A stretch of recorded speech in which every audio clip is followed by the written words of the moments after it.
Study IQ IAS, अब तैयारी हुई अफोर्डेबल।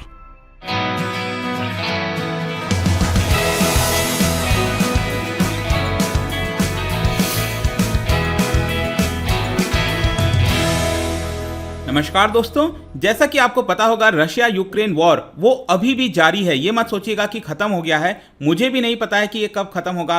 सिर्फ एक ही इंसान जान सकता है और वो है व्लादिमीर पुतिन। लेकिन इस वॉर के बीच में एक बहुत इंपॉर्टेंट डेवलपमेंट हुई है जिसकी आज हम चर्चा कर रहे हैं। जैसे कि आप देख सकते हो इस मैप के अंदर ये है यूक्रेन वाला पार्ट, और यूक्रेन का जो ईस्टर्न वाला पार्ट है यहाँ पर अक्सर आप सुनते होंगे कि इसको कहा जाता है डोनबास रीजन। डोनबास रीजन के अंदर दो ओब्लास्ट आते हैं। ओब्लास्ट बेसिकली यूक्रेन के अंदर जो अलग अलग स्टेट्स हैं उसी को ओब्लास्ट कहा जाता है। तो यहां पर क्या है कि दो जो ओब्लास्ट हैं, दो स्टेट हैं डोनबास रीजन में, एक है लुहांस्क और दूसरा है डोनेस्क। तो इसमें जो लुहांस्क वाला पूरा एरिया है वो रशिया ने पूरी तरह से कैप्चर कर लिया। जी हाँ, रशिया ने पूरी तरह से कैप्चर कर लिया है। ये आप देख सकते हो, Putin declares victory in eastern Ukraine region of Luhansk. तो यहां पर इसका इंपॉर्टेंस क्या है, जो यूक्रेन है वो क्या कह रहा है, यूक्रेन क्यों पीछे यहां पर हट गया, ये सब कुछ मैं आपको बताऊंगा। चलिए आगे बढ़ते हैं, लेकिन उसके पहले एक बहुत इंपॉर्टेंट खबर। यूपीएससी की तैयारी देखिए आपके लिए काफी ज्यादा आसान हो गई है। इसका कारण यह है कि स्टडी IQ ने जो फाउंडेशन कोर्स लॉन्च किया है जिसके अंदर आपका प्रीलिम्स प्लस मेंस सब कुछ बहुत अच्छे तरीके से कराया जाएगा और सब कुछ आपको लाइव पढ़ाया जाएगा। जितने भी क्लासेस हैं आपको 900 plus hours of live teaching के माध्यम से किया जाएगा, जिसके अंदर इकोनॉमी का एक बहुत इंपॉर्टेंट जो पार्ट है बैंकिंग वाला वो मेरे द्वारा कवर किया जा रहा है। इसके अलावा प्रीलिम्स के लिए MCQs कराए जाएंगे, आंसर राइटिंग कराया जाएगा ताकि आपका मेंस अच्छे से हो सके। इस तरह के अनेकों फीचर्स आपको मिलेंगे और बहुत ही अफोर्डेबल रेट्स पर। कितना? सिर्फ और सिर्फ 18,999। अगर आप चाहते हो कि 25,000 के बजाय आपको सिर्फ 19,000 में ये कोर्स मिले तो आप ऐप और वेबसाइट पर जाइए, वहां पर कोड इस्तेमाल करिए अंकित लाइव, तभी आपको ये पूरा जो बैच है जो कि 11 जुलाई से स्टार्ट हो रहा है। ध्यान रखिएगा, ये बैच 11 जुलाई से स्टार्ट हो रहा है। हर रोज सुबह 8 बजे क्लास होगा। मान लीजिए आपका कोई क्लास छूटता है तो आप कितनी भी बार रिकॉर्डेड फॉर्म में भी उसको देख सकते हो। इसके अलावा अगर आप इवनिंग बैच ज्वाइन करना चाहते हैं तो वो भी अवेलेबल है। 20 जून से वो ऑलरेडी स्टार्ट हो चुका है, उसके क्लासेस भी आपको पूरे मिल जाएंगे। तो जो भी चाहिए ऐप और वेबसाइट पर जाइए और इसको परचेस कर लीजिए। इसके अलावा अगर आप MCQs अटेम्प्ट करना चाहते हैं तो मेरे इंस्टा पेज पर जा सकते हैं, वहां पर स्टोरीज में जितने भी MCQs हैं उसको आप अटेम्प्ट कर पाएंगे। तो चलिए शुरुआत करते हैं और सबसे पहले देखते हैं एग्जैक्टली अभी हो क्या रहा है। देखिए, पुतिन के द्वारा मंडे को प्रोक्लेम किया गया कि जो बैटल ऑफ लुहांस्क है यूक्रेन के अंदर वो रशिया ने जीत लिया है। और ये तब बोला गया है क्योंकि वहां पर एक इंपॉर्टेंट सिटी है जिसको काफी बड़ी मात्रा में चोट की गई, बॉम्बिंग की गई उस सिटी के अंदर, और इसका नाम है लिसिचांस्क। ठीक है, आप अलग अलग तरीके से प्रोनाउंस करते हैं, लेकिन मैं आपको थोड़ा सा और समझाने की कोशिश करता हूं। जैसे कि आपको पता है ये वाला पूरा ईस्टर्न वाला ये रशिया वाला पार्ट हो गया, ये रहा आपका यूक्रेन। यूक्रेन में अगर आप देखोगे तो यहां पर एक बड़ा रीजन है। इनफैक्ट ये जो पहले से आप ऑरेंज देख रहे हो ये ऑलरेडी रशिया के द्वारा ही यहां पर काफी ज्यादा उनका इंपैक्ट था। लेकिन जो लुहांस्क और डोनेस्क मैं कह रहा हूं वो काफी बड़े रीजन में आता है।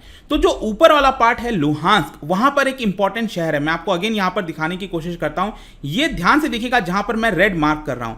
ये अगर आप देखोगे ना, ये वाला जो पूरा पार्ट है इसको लुहांस्क कहा जाता है, और नीचे वाला ये जो पार्ट है, ये जो आप देख रहे हो यहां पर, ये पूरा आपका डोनेस्क आता है। तो अभी तक क्या था कि रशिया का ज्यादातर एनेक्सेशन वो इस एरिया में हुआ था, तो लुहांस्क का एक बड़ा हिस्सा बचा हुआ था। लेकिन अभी वॉर में क्या हुआ है कि लुहांस्क के अंदर यहां पर ये देखिए, ये एक शहर है, ये जो मैं मार्क कर रहा हूं इसको कहा जाता है लिसिचांस्क। ठीक है, तो इस यहां पर काफी बड़ी मात्रा में बॉम्बिंग की गई और इसके बाद डिक्लेयर कर दिया गया। हुआ क्या कि जो यूक्रेन की फोर्सेस है वो पीछे चली गई यहां से, क्योंकि उनको डर था कि वो मारे जाएंगे, और वो पीछे चले गए। और ये पूरा एरिया जो लुहांस्क का है वो इस समय रशिया के अंडर आ चुका है। ध्यान रखिएगा, अभी डोनेस्क वाला एरिया नहीं आया है। डोनेस्क का सिर्फ इतना एरिया अभी रशिया के पास है। ये वाला जो डोनेस्क वाला पार्ट व्हाइट वाला आप देख रहे हो, ये अभी रशिया के हिस्से में नहीं आया है। और इसी की वजह से यहां पर रशिया ने क्लेम कर दिया कि वो उसकी विक्ट्री हो गई है। जो लुहांस्क वाला पूरा पार्ट है वो इस समय रशिया का हो गया है। मतलब रशिया का भी नहीं हो गया, एक प्रकार से आप कहिए तो उसको इंडिपेंडेंट कर दिया गया है। क्योंकि अगर आपको एग्जैक्टली याद हो, वॉर स्टार्ट होने के पहले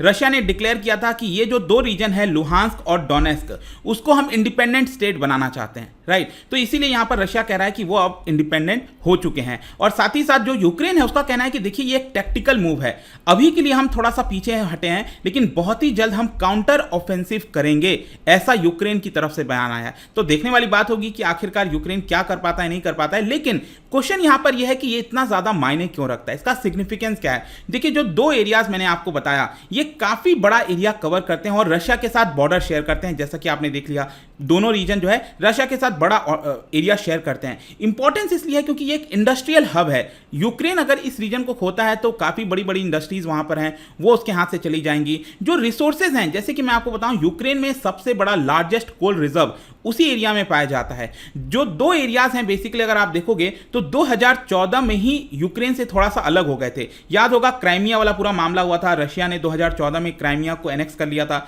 तो यहां पर विद्रोह स्टार्ट हो गया, मतलब कि ये जो लोग रहते हैं ना यहां पर, वो रशिया को सपोर्ट करते हैं ज्यादातर लोग, और उन्होंने विद्रोह कर दिया और उन्होंने कह दिया कि हम यूक्रेन से अलग होना चाहते हैं। लेकिन एक्चुअली क्या हुआ था, इन्होंने तो डिक्लेयर कर दिया था, यहां पर जो सेपरेटिस्ट रह रहे हैं वो डिक्लेयर कर चुके थे कि हम अलग हो गए हैं, लेकिन रशिया ने इसको रिकॉग्नाइज नहीं किया था 2014 के बाद से।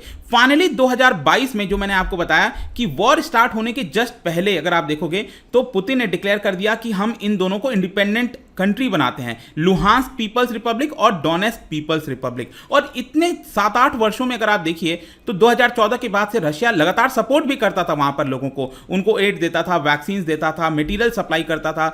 लेकिन इसका मैं आपको हिस्टोरिकल रिलेशंस भी थोड़ा सा बताना चाहता हूं। ये जो पूरा ईस्टर्न वाला पार्ट आप देख रहे हो, आपको पता ही होगा कि 1991 के पहले ये पूरा यूएसएसआर का पार्ट हुआ करता था ये।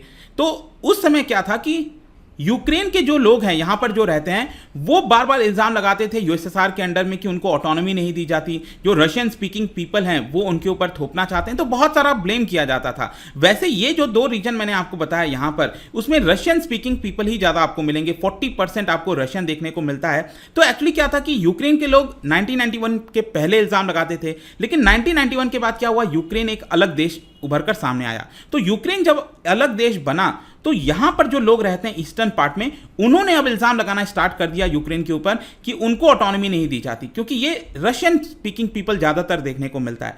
तो ये कुछ आपको यहां पर हिस्टोरिकल जो कॉन्टेक्स्ट है वो देखने को मिलेगा, और साथ ही साथ कल्चरल प्रॉक्सिमिटी भी, इन लोगों का कल्चरल प्रॉक्सिमिटी रशिया के साथ बहुत ज्यादा है, इसीलिए सेपरेटिस्ट यहां पर बोला जाता है कि रहते हैं। और इसके अलावा एक और इंपॉर्टेंट चीज मैं आपको बताता हूं, अगर आप देखोगे तो रशिया को इस समय इसकी बहुत जरूरत है, क्योंकि रशिया प्लानिंग कर रहा है कि यहां पर ये जो पूरा रीजन है डोनेस्क और लुहांस्क का, उसके माध्यम से वो लैंड ब्रिज बनाएगा क्राइमिया तक। क्योंकि क्या होता है कि अक्सर विंटर वगैरह में बहुत सारे जो पोर्ट्स हैं रशिया के वो फ्रीज हो जाते हैं। तो अगर आप क्राइमिया में ध्यान से देखोगे तो यहां पर सेवास्टोपोल आपने सुना होगा, वो वार्म पोर्ट है, बेसिकली वार्म वाटर पोर्ट है, तो ठंड के समय वो जमता भी नहीं है। तो आसानी से जो गुड्स हैं वो एक जगह से दूसरी जगह ट्रैवल कर सकें, उसके लिए भी रशिया के लिए ये जो पूरा रीजन है वो इंपॉर्टेंट हो जाता है, और इसीलिए रशिया ज़्यादातर इसको पूरी अच्छे तरीके से कैप्चर करने की कोशिश कर रहा था। तो आई होप कि ये चीज़ आपको समझ में आया होगा। लेकिन अब क्वेश्चन है कि रशिया आगे क्या करने वाला है। देखिए, वॉर तो जारी है, आगे यहां पर बताया गया है, जो गवर्नर है यूक्रेन की तरफ से, जो गवर्नर है लुहांस्क के अंदर, उनका यह कहना है कि रशिया विल मोस्ट प्रोबेबली अब जो डोनेस्क वाला रीजन है उसको कैप्चर करने की कोशिश करेगा। ये लुहांस्क तो उसके कब्जे में आ गया, लेकिन ये डोनेस्क वाला अगर आप देखोगे तो अभी भी बड़ा हिस्सा, ये वाला हिस्सा बाकी है। तो इसके अंदर जो इंपॉर्टेंट शहर हैं जैसे कि स्लोवियांस्क हो गया यहां पर, इसके अलावा बखमूत हो गया, ये जो कुछ इंपॉर्टेंट शहर हैं अब उसको रशिया जो है कैप्चर करने की कोशिश करेगा। इसके अलावा जो यूक्रेनियन जनरल स्टाफ है उनका भी यही कहना था कि इस पर्टिकुलर रीजन पर बहुत ही जल्द रशिया अब अटैक करने वाला है,